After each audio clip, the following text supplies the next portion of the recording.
क्या बदलाव दिया है शिव महापुराण ने? क्या बदलाव करा है शिव महापुराण की कथा ने? कोई आपसे पूछे तो आप कह सकते हो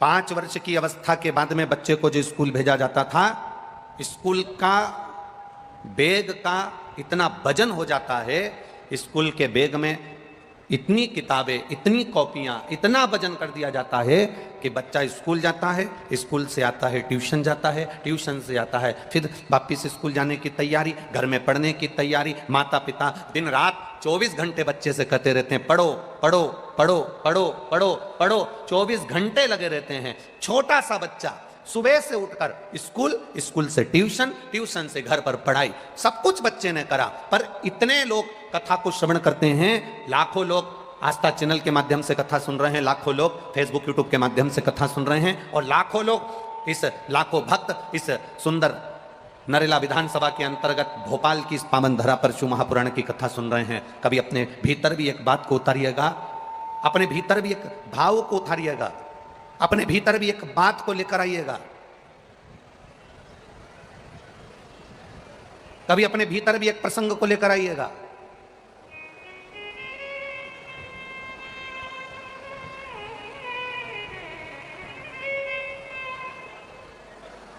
वो दिल्ली में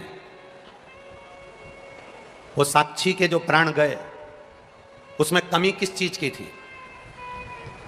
दिल्ली में जो साक्षी के प्राण गए, उसमें कमी किस चीज की थी? दिल्ली में जो साक्षी के प्राण गए, उसमें कमी केवल एक ही चीज की थी। माता पिता ने 5 वर्ष की अवस्था से बच्चों को स्कूल भेजा, पढ़ाया, पढ़ो पढ़ो पढ़ो पढ़ो पढ़ो, एक होड़ लगाई, पर माता पिता कहते रहे हमारे बच्चे एकदम फ्रैंक हैं, हमारे बच्चों को हमने खुला छोड़ रखा है, हमारे बच्चे फ्रैंक हैं। शिव महापुराण की कथा कहती है आपके बच्चे कितने भी फ्रैंक रहें, कितने भी खुले छूटें, शिव महापुराण की कथा कहती है अपने बच्चों को कितने भी उच्च कॉलेज में पढ़ाओ, अच्छे से अच्छे वीआईपी स्कूल में पढ़ाओ, अच्छी से अच्छी शिक्षा दो। और शिव महापुराण की कथा कहती है अपने बच्चों को थोड़ा सा संस्कार भी देना प्रारंभ करो, जैसे साक्षी के साथ हुआ वैसे आपके बच्चों के साथ नहीं होगा। अपने बच्चों को श्रेष्ठ संस्कार देने का प्रयास करिए। हम अपने छोटे छोटे बच्चों को बैग का बोझा देते हैं, हम अपने छोटे छोटे बच्चों को स्कूल का बोझा देते हैं, हम अपने छोटे छोटे बच्चों को अच्छी शिक्षा देने का प्रयास करते हैं, पर हम अपने छोटे छोटे बच्चों के हाथ में एक पानी का लोटा नहीं पकड़ा सकते, एक लोटा जल नहीं दे सकते। अपन कह देते हैं अभी छोटा है क्या मंदिर जाएगा, अभी छोटा है क्या मंदिर जाएगा। बड़ा होता है हाथ में उसके लोटा नहीं आता, कोल्ड ड्रिंक की बोतल आ जाती है, कोल्ड ड्रिंक की बोतल छूटती है, फिर आपको मालूम है कौन सी बोतल हाथ में आ जाती है। इसलिए निवेदन है अपने घर के बच्चों को हम जब संस्कार देना प्रारंभ करेंगे, अपने घर के बच्चों को जब हम ज्ञान देना प्रारंभ करेंगे, अपने घर के बच्चों को हम उच्च शिक्षा के साथ में, अच्छी विद्या के साथ में संस्कार देना प्रारंभ करेंगे, और वो संस्कार ना तो सियोर वाला महाराज दे पाएगा, और वो संस्कार ना संसार का कोई व्यक्ति दे पाएगा, वो संस्कार केवल घर की मां दे पाती है और घर का पिता दे पाता है। एक लोटा जल छोटे छोटे बच्चों के हाथ में पकड़ाइए, उसको मंदिर तक जाना सिखा दो। जिसके घर के बच्चे मंदिर की सीढ़ी चढ़ जाते हैं, उस घर का बूढ़ा व्यक्ति कभी वृद्धाश्रम की सीढ़ी नहीं चढ़ पाता है। इतना स्मरण रखिए। अपने घर के बच्चों को मंदिर का द्वार दिखाने का प्रयास करिए, मंदिर की चौखट दिखाने का प्रयास करिए, मंदिर का दरवाजा दिखाने का प्रयास करिए, मंदिर की चौखट दिखाने का प्रयास करिए, अपने घर के बच्चों को मंदिर तक भेजने का प्रयास करिए। आज आप लोग ये लाखों की संख्या में भोपाल की इस पावन कथा में पहुंचे हो, आप अगर परमात्मा के दरवाजे तक आए हो, आप सीधी सीधी तो बात करते हो किसी के यहाँ शादी में जाओगे, जिसके यहाँ शादी में तुम जाओगे वो भी अपने घर में शादी में एक ना एक दिन, बोलो बोलो जम के बोलो, जरूर आएगा। आप जिसके लिए कुछ करोगे वो भी आपके लिए कुछ ना कुछ जरूर, बोलते जाओ जल्दी जल्दी, करेगा। आप शिव महापुराण तक आए हो तो एक ना एक दिन भोलेनाथ भी आपके दरवाजे तक आएगा, ये निश्चित था, पहुंचेगा। आप जाओ उसकी चौखट पर, आप जाओ उसके दरवाजे पर, वो पहुंचता है, वो मंजिल तक पहुंचाने के लिए पहुंचता है। शिव कथा करो, आपका किया गया भजन, आपका किया गया मंत्र जाप, आपका किया गया नाम जाप, आपका किया गया स्मरण, आपका किया गया पुण्य खाली नहीं जा सकता। भूल से भी अगर मुख से राम नाम, कृष्ण नाम, शिव नाम निकल गया, वो खाली नहीं जाएगा। देवराज नाम के ब्राह्मण के साथ में हुआ क्या था, चोरी का धन लेकर शिव के मंदिर में पहुंच गया था, और चोरी का धन शंकर के मंदिर में इसलिए लेकर पहुंचा क्योंकि शरीर में ताप पड़ रहा था, शरीर में बुखार आ रहा था। शरीर तप रहा था, भूलवश शिव के मंदिर में चला गया, भूलवश। मन नहीं था मंदिर में जाने का, फिर भी पहुंच गया।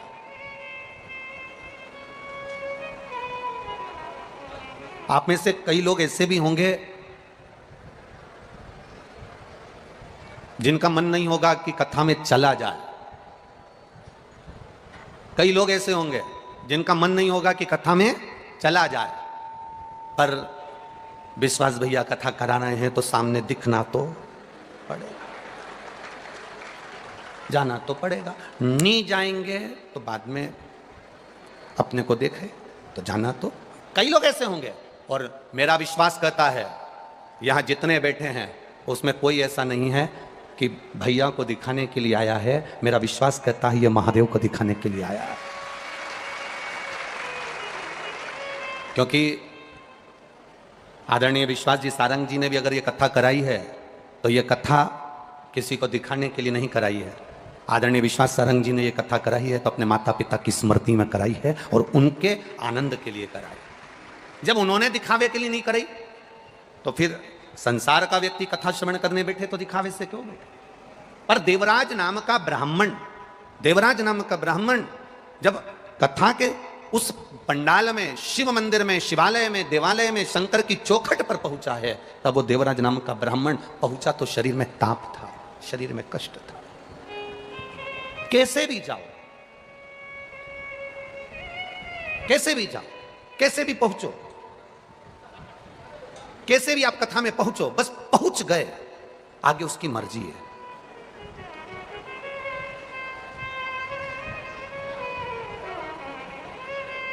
कथा कहती है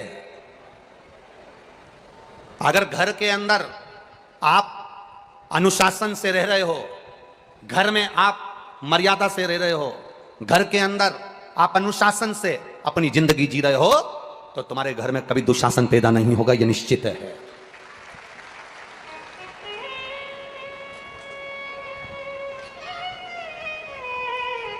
आप अगर अनुशासन से रह रहे हो तो तुम्हारे घर में दुशासन जन्म नहीं ले सकता। आप जैसे जैसे शिव भक्ति में डूबते चले जाओगे, बाबा खुद अपने आप कृपा की छांव करना प्रारंभ कर देता है और आपकी भक्ति बढ़ती चली जाती है, आपका भजन बढ़ता चलेगा।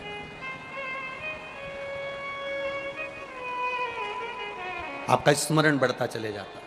आप अनुशासन में रहो, परिवार में आप अनुशासन में रहो, घर पर आप परिवार में अगर अनुशासन में रह रहे हो तो दुशासन जैसा बेटा जन्म नहीं ले सकता, ये निश्चित है।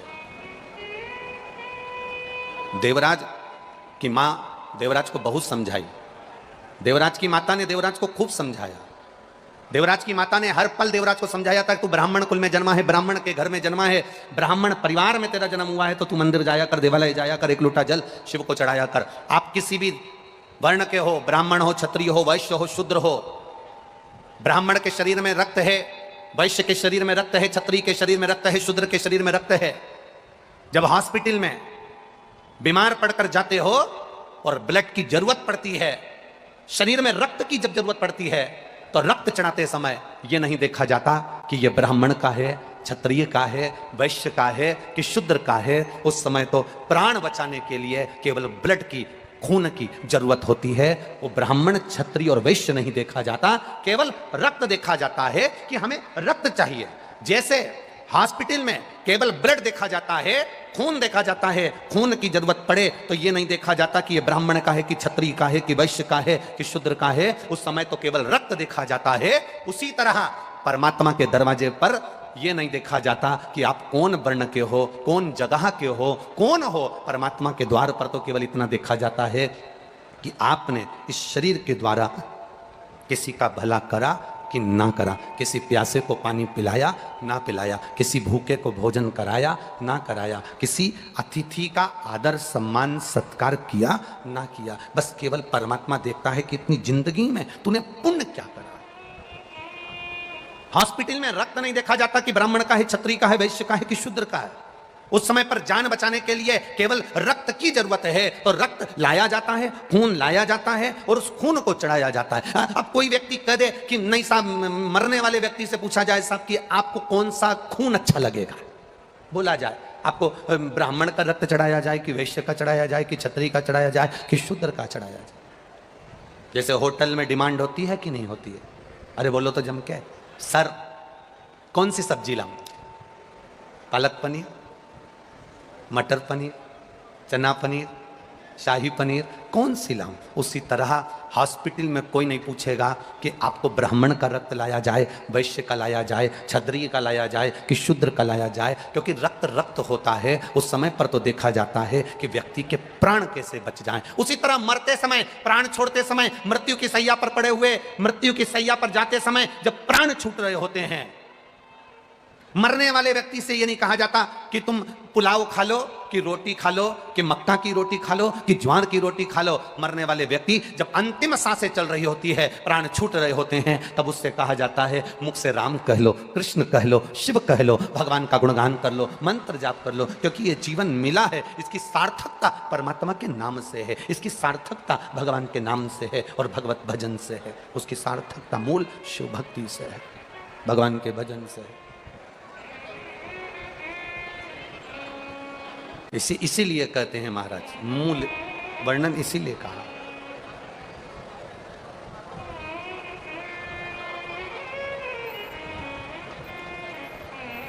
शिव शिव शिव शिव जप ले रे बंदे, जीवन है ये थोड़ा, दौड़ा जाए रे समय का घोड़ा, दौड़ा जाए रे समय का, ना तेरा ना मेरा बाबू, इस घोड़े पर प्रभु का काबू। समय का जो घोड़ा है उस पर परमात्मा का काबू है। अच्छे से अच्छा करोड़पति जिसके पास दुनिया का सारा वैभव हो, दुनिया की सारी दौलत हो, दुनिया का सारा धन हो, दुनिया की सारी सत्ता हो, वो कितने भी ऊंचे ओहदे पर बैठ जाए, कितनी भी प्रतिष्ठा आ जाए और कितना भी धन आ जाए, अच्छे से अच्छा करोड़पति व्यक्ति भी अपने गए हुए समय को वापस नहीं ला सकता, ये निश्चित है। करोड़ से करोड़पति, धनपति, अरबपति, सत्तापति, वैभवपति, जिसके पास में कोई कमी ना हो, वो गए हुए समय को वापस नहीं ला सकता। और दुनिया में ऐसा कोई गरीब पैदा नहीं हुआ जो दान नहीं कर सकता। शिव महापुराण की कथा कहती है, कुछ भी दान करने का ना रहे तो अपने चेहरे की स्माइल दान में दे दीजिए, प्रसन्नता दान में दे दीजिए। उससे बढ़कर भी कोई सुख नहीं होता, उससे बढ़कर कोई आनंद नहीं होता। आप देव परमात्मा की भक्ति का गुणगान, देवराज नामक का ब्राह्मण जो थकित रह गया, शिव मंदिर में गया, शरीर में ताप पड़ रहा था, शरीर में कष्ट पड़ रहा था, शरीर में रोग हो रहा था, शरीर में बुखार पड़ रहा था, और वो शिव मंदिर में दुबक कर बैठा हुआ था, क्योंकि शरीर में ताप आ रहा है, शरीर में कष्ट आ रहा है, दुबका हुआ।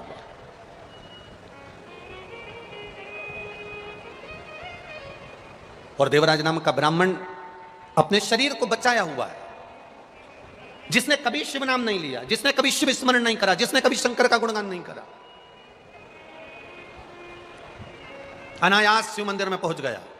आप में भी अगर कोई व्यक्ति अचानक केवल देखने के लिए भी अगर शिव महापुराण की कथा में आया है, कितने लोग आए, कथा कैसी हो रही है, क्या व्यवस्था हो रही है, आएंगे दुनिया के लोग यहां पहुंचेंगे। अगर कोई अनायास भी आया है, अनायास, यहां जितने प्रशासनिक अधिकारियों की ड्यूटी लगी है, प्रशासनिक अधिकारियों पे ड्यूटी लगी है, आप भी आज अपने भाग्य की सराहना जरूर करना कि रोज जो ड्यूटी लगती थी वो ना जाने कहां कहां लगती थी, आज भगवान शंकर ने करुणा कर ली, जो हाथ पकड़कर यहां तुमको लगा दिया।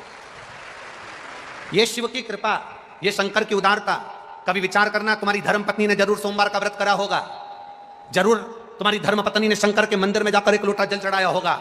जो तुम्हारी ड्यूटी आज शंकर के पंडाल में शिव भक्ति में लगी है, शंकर के गुणगान में लगी है, आज शिव की आराधना में लगे हो। रोज जो ड्यूटी करते थे वो दूसरी करते थे, आज जो ड्यूटी कर रहे हो वो महादेव की कर रहे हो और शिव कथा कर रही है।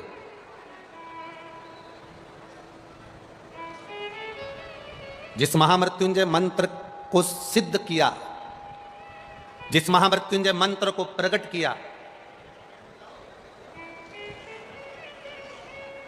वो महामृत्युंजय मंत्र साधारण नहीं। जब मार्कंडे ऋषि की मां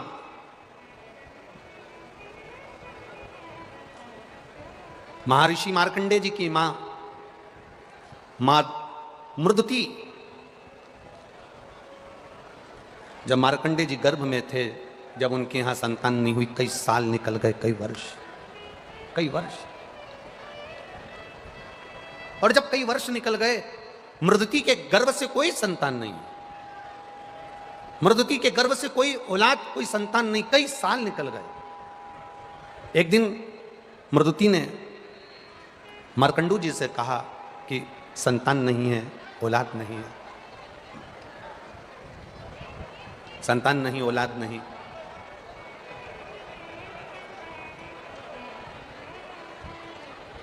मैं क्या करूं कि मेरे गर्भ से संतान की प्राप्ति हो?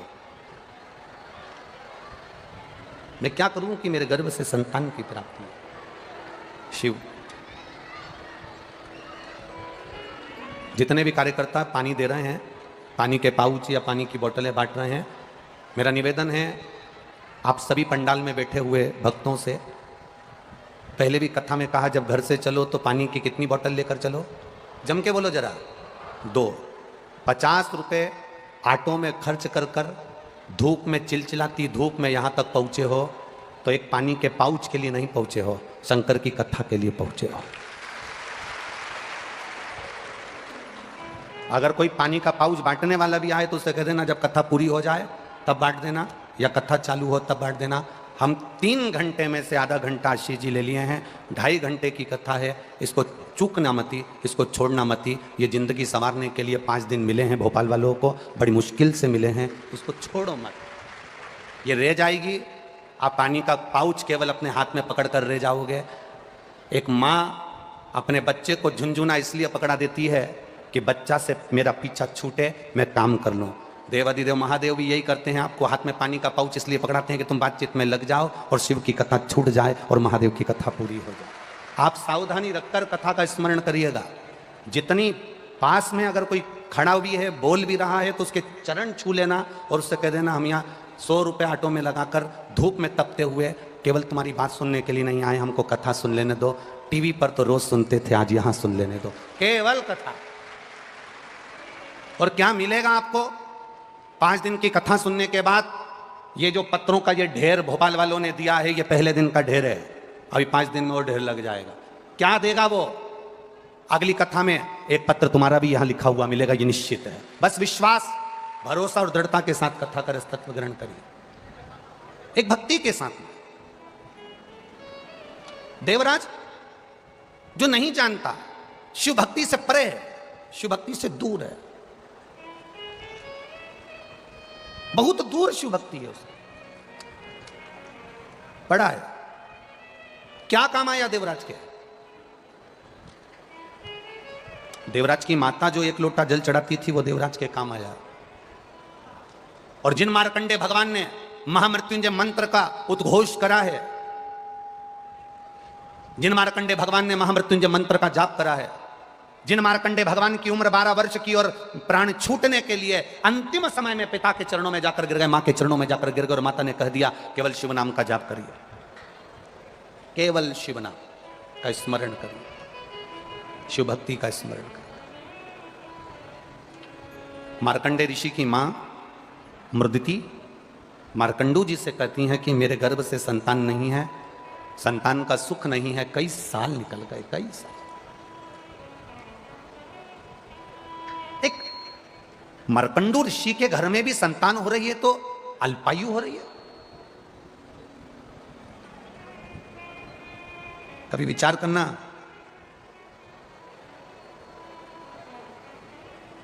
कभी अपनी बुद्धि में उतारिएगा कि मार्कंडू ऋषि के घर में संतान, एक ऋषि, संत, साधु, सन्यासी, तपस्वी, साधक, उपासक, विद्वान, प्रखंड पंडित, एक विद्वान से विद्वान ब्राह्मण जो सब वेद का ज्ञाता है, और उसके घर में भी अगर संतान हो रही है तो अल्पायु हो रही है। उसका कारण क्या है? केवल एक गलती मार्कंडू ऋषि के पूर्व जन्म में हो गई। कौन थे ये मार्कंडू? मार्कंडे जी के पिता मार्कंडू जी से एक गलती हो गई। मार्कंडू ऋषि पूर्व जन्म में एक व्यापारी थे, और वो व्यापारी जो दुकान चलाते, किराना बेचते, बहुत सुंदर उनकी व्यवस्थाएं चलती, उनकी धर्मपत्नी उनके साथ में रहती, सारा व्यापार संभालती, पति भी सारा व्यापार संभालते। समय निकलता गया, इनके घर में व्यापार संभालने वाला कोई बच्चा नहीं था।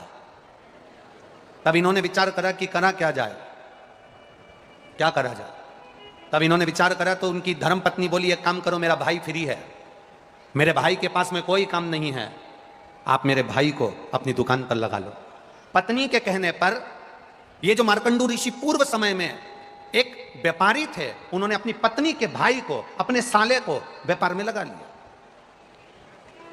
अब साले को व्यापार में लगाया, धीरे धीरे साले ने देख लिया कि जीजाजी ने मुझे पूर्ण कार्य सौंप दिया है, सारा काम मुझे ऊपर सौंप दिया है। धीरे धीरे धीरे धीरे उस व्यापारी ने पूरा काम जब अपने साले पर छोड़ दिया, वो तीर्थ जाता, साला कमाई करता, अन्न आता, उसमें पत्थर मिला देता, जो कुछ भी बड़ा चढ़ा कर सकता था वो करा। जितने लोग पत्थर लेकर गए, जितने लोग भोजन की वस्तु लेकर गए, उसमें से जो भोजन बनाकर अपने बच्चों को खिलाया, उसमें से एक ब्राह्मण माँ के 2 पुत्र थे, वो दोनों की दोनों अधोगति में मर गए, अधोगति में मर गए। औषधि देने वाले को बुलाया, डॉक्टर को बुलाया, वैद्य को बुलाया। औषधि देने वाले ने जब औषधि दी, पता करा कि आखिर इसको हुआ क्या है, तो कहा कि इसने जो भोजन करा, इस भोजन में जरूर कोई गलत वस्तु मिली थी, जिसके कारणवश तुम्हारे पुत्र मारे गए। मालूम पड़ा, जिस बनिए की दुकान से सामान लाते थे, उस बनिए से जाकर कहा, सेठ जी आपके यहां से सामान ले जाते थे, आपके यहां का अन्न पाया, मेरा बच्चा, 2 बच्चे मेरे मर गए। जानकर सेठ जी ने पता लगाया कि मेरे साले ने इसमें कुछ मिला दिया था, मिलाने के कारण, मिलावट होने के कारण कई लोगों के प्राण चले गए। ब्राह्मण की पत्नी ने श्राप दे दिया, सुनो बनिए, ए व्यापारी सुन, तेरी दुकान से सामान गया, उसका जवाबदार तू है। मुझे नहीं मालूम कि तेरे साले ने मिलाया कि किसने मिलाया, तेरे दुकान से सामान गया, उसका जवाबदार तू है। इसलिए एक ब्राह्मण की मां आज तुझे श्राप देती है कि तेरे अगले जन्म में तेरे घर में जो संतान होगी वो भी ऐसी ही अधोगति में मरेगी, आदि अवस्था में जाएगी। मात्र 12 वर्ष के मार्कंडे ऋषि थे जिस समय पर उनके प्राण जाना थे। केवल एक मृदती, मार्कंडू की धर्म पत्नी, मार्कंडे जी की मां शिव की भक्ति करती थी और शिव आराधना में इतनी डूबी रहती थी, इतनी डूबी रहती थी कि अपने पति से कहा, मेरे यहां संतान नहीं है। पति ने कहा, क्यों चिंता करना, जो महादेव का भजन करता है, जो शिव भक्ति में डूबा रहता है, शंकर का गुणगान करता है, शंकर का स्मरण करता है, शंकर को 1 लोटा जल चढ़ाता है, शंकर के मंदिर तक जाता है, 1 बेलपत्र जो शिव को समर्पित करता है। मार्कंडू जी ने अपनी पत्नी से कहा, वो जिंदगी में कभी खाली नहीं रहता, उसकी झोली जरूर भर आती है, ये निश्चित है। सारी समस्या का हल बोल बम का नारा है, एक सहारा उसका बनाकर चलो। मार्कंडू जी ने अपनी पत्नी को समझाया, मृदुति ने अपने मन से शिव की आराधना करना प्रारंभ करी। केवल मृदुति का काम क्या था, केवल मृदुति का काम क्या था? अभी तक शंकर के मंदिर में जाकर पूजन करती थी, अभी तक शिवालय में जाकर आराधना करती थी, अभी तक शिव मंदिर में जाकर अर्चना करती थी। अब मृदुति ने शिव के मंदिर में जाकर आराधना अर्चना नहीं करी है, मृदुति ने केवल एक काम करा है, शंकर के मंदिर में जाकर शंकर के मंदिर में सफाई करी है, शंकर के मंदिर में झाड़ू लगाई, शंकर के मंदिर में पोछा लगाया, शिव मंदिर शिवालय को केवल क्लीन करा है, साफ करा, केवल साफ। आपसे निवेदन है, शिव मंदिर में जाया करो, 1 लोटा जल नहीं है, अगरबत्ती नहीं है, दिया नहीं है, बेलपत्र नहीं है, मंदिर में तुम्हारे पास चढ़ाने के लिए कुछ नहीं है, अपने घर से एक फटा हुआ कपड़ा ही ले गए, या मंदिर में पड़ा हुआ एक वस्त्र उठाकर, बेकार पोछा उठाकर, झाड़ू उठाकर उस मंदिर को, शिवालय को केवल साफ भी अगर आपने कर दिया तो शंकर भगवान खाली नहीं छोड़ेगा, झोली भरेगा जरूर। ये मार्कंडू ऋषि की धर्मपत्नी का चरित्र देगा वो। और मृदुति ने मंदिर में, शिवालय में जाकर शंकर जी के मंदिर को स्वच्छ रखना प्रारंभ करा। शिव जी की कृपा हो गई, प्रसन्न हो गए। मार्कंडू, मांगो तुम्हें क्या चाहिए? मेरे घर औलाद नहीं, संतान नहीं। शिव जी ने कहा, संतान तो होगी पर उसकी उम्र ज्यादा नहीं होगी, क्या चाहते हो बोलो। चलेगा, 12 वर्ष भी अगर बच्चे की उम्र है चलेगा, आप दे दीजिए। पुत्र तो हो गया ना, मेरी पत्नी निसंतान तो नहीं कहलाएगी, बांझ तो नहीं कहलाएगी, आप दे दीजिए। शिव जी ने कहा जैसी आपकी मर्जी। मेरा वो घड़दानी, मेरा त्रिकालदर्शी, मेरा कैलाशी अविनाशी ने कह दिया तथा पुत्र हुआ। मृदुति के गर्भ में जब संतान आई, मार्कंडे ऋषि आए, मृदुति ने शिव के मंदिर में सफाई भी करी और शंकर जी को चढ़ाया हुआ जल का आचमन भी करा। तो गर्भ से जो संतान जन्म ली वो बड़ी बड़ी आनंद करने वाली, शिव भक्ति में डूबने वाली।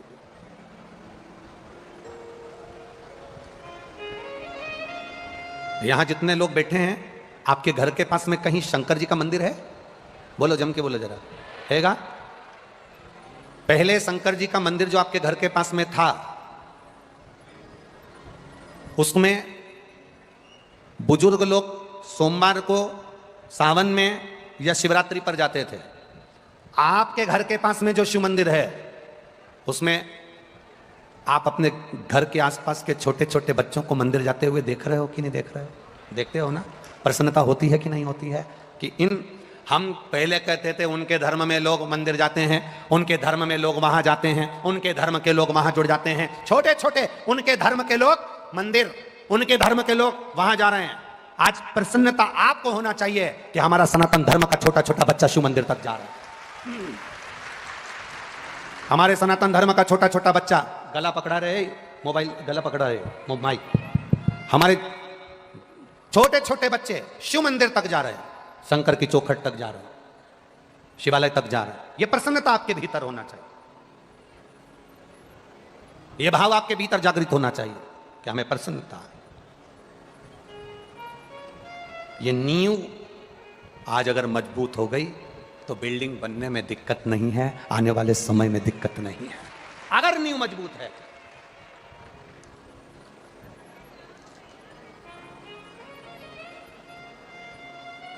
और हो, ये तो शिव भक्ति का कोई भाव होगा जिसके कारणवश सीहोर यहां से 35-40 किलोमीटर दूर है। पर जरा विचार करिए, बाबा की कथा को, कुबेरेश्वर महादेव को भोपाल तक आने में इतने साल लग गए। आपकी प्रतीक्षा, आपकी परीक्षा, ये सब कुछ चलता है।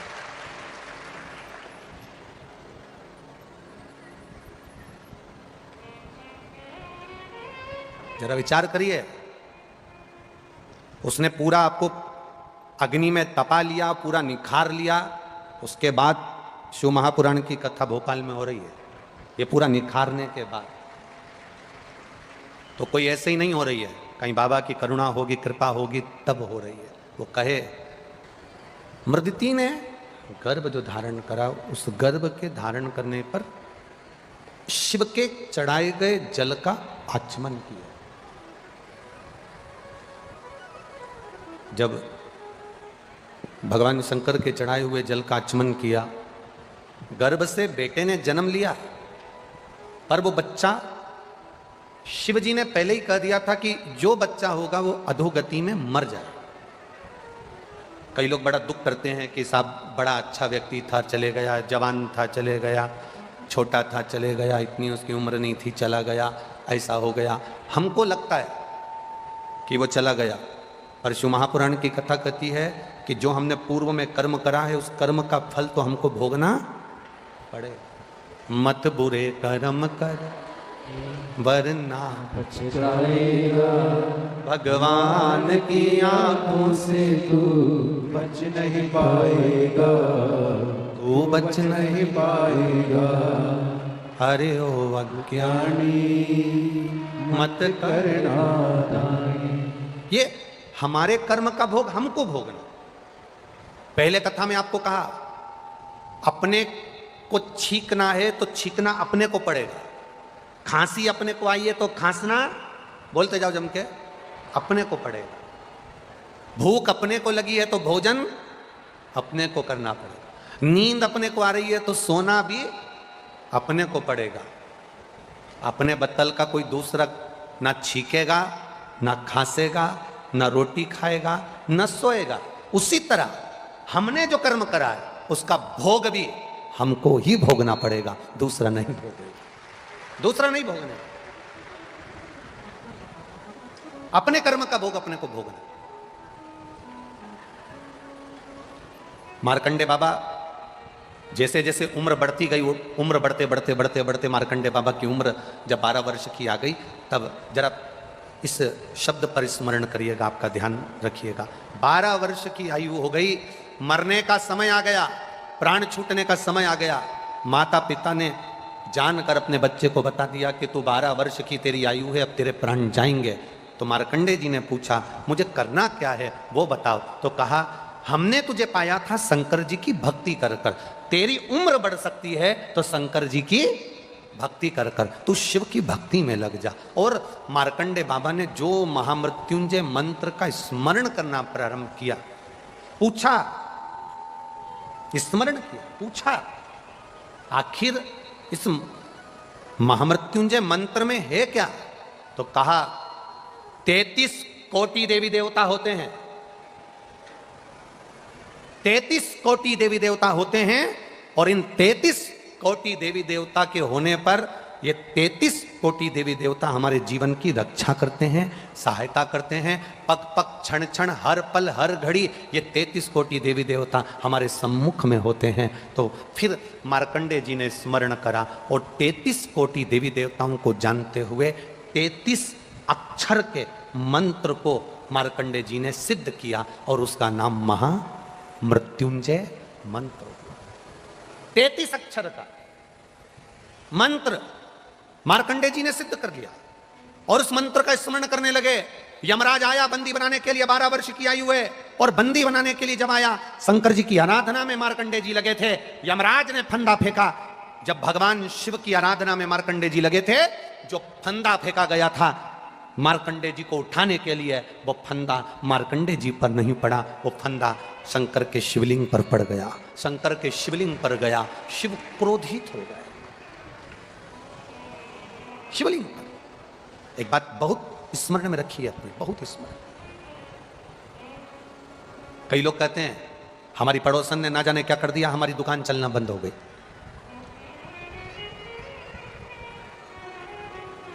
कई लोग कहते हैं हमारे रिश्तेदार ने हमारी बहू की गोद बांध दी, उसका गर्मी नहीं ठहर रहा, उसकी झोली बांध दी, उसकी कोक बांध दी। कई लोग कहते हैं किसी ने कुछ कर दिया ना इसलिए ऐसा हो गया। कई लोग कहते हैं उसने ऐसा कर दिया ना इसलिए ऐसा हो गया। आप लोगों का क्या कहना है? किसी के करने से तुम्हारा व्यापार बंद हो सकता है क्या? बोलो जम के। किसी के करने से तुम बीमार हो सकते हो क्या? किसी के करने से तुम्हारा दुख सामने आ सकता है क्या? अगर किसी के करने से कुछ होता तो आज के जमाने के लोग सबसे पहले या तो मोदी पे कराते या अंबानी पे कराते। तुम्हारे करने से अगर कुछ होता, लोग कह देते हैं उसने ऐसा कर दिया ऐसा हो गया, उसने ऐसा कर दिया ऐसा हो गया, उसके करने से हमारी बहू की गोदी बन गई, उसके करने से मेरा व्यापार बंद हो गया, उसके करने से ऐसा हो गया। ना ना ना, शिव महापुराण की कथा कहती है दुनिया का सबसे बड़ा तंत्र विद्या जानने वाला मेरा महादेव, दुनिया की सबसे बड़ी ज्योतिषी करने वाला मेरा महादेव, दुनिया की सारी सिद्धि विद्या करने वाला मेरा महादेव, दुनिया का सबसे बड़ा तंत्र जानने वाला महादेव, दुनिया का सबसे बड़ा अवधूतेश्वर मेरा महादेव, दुनिया का सबसे बड़ा घोरी मेरा महादेव, दुनिया का सारा विष पीने वाला देवाधिदेव महादेव, और दुनिया को सब कुछ देने वाला मेरा देवाधिदेव महादेव। दूसरा कोई है ही नहीं। लोग कहते हैं उसने ऐसा कर दिया, उसने वैसा कर दिया, उसने ऐसा कर दिया, उसने वैसा कर दिया। ये भ्रम में जीना बंद कर दो, ये फालतू के भ्रम से बाहर हो जाओ, ये दुनिया के ढोंग और प्रपंच से बाहर हो जाओ कि कोई तुम्हारा बुरा करेगा। किसी का कोई बुरा नहीं करता। शिव महापुराण की कथा करती है बुरा हमने जो पूर्व में करा है उसका फल आज हमको भोगना पड़ रहा है। अच्छा करा होगा अच्छा मिल रहा है, बुरा करा होगा बुरा मिल रहा है। बस एक स्मरण में तुम्हारे रखना कि अगर जिंदगी दुख में चल रही है तो शंकर का भजन करना प्रारंभ कर दो, जिससे भजन से हमारा दुख जल्दी कट जाता है और सुख का समय हमारे सामने आ जाता है। भजन से हमारा दुख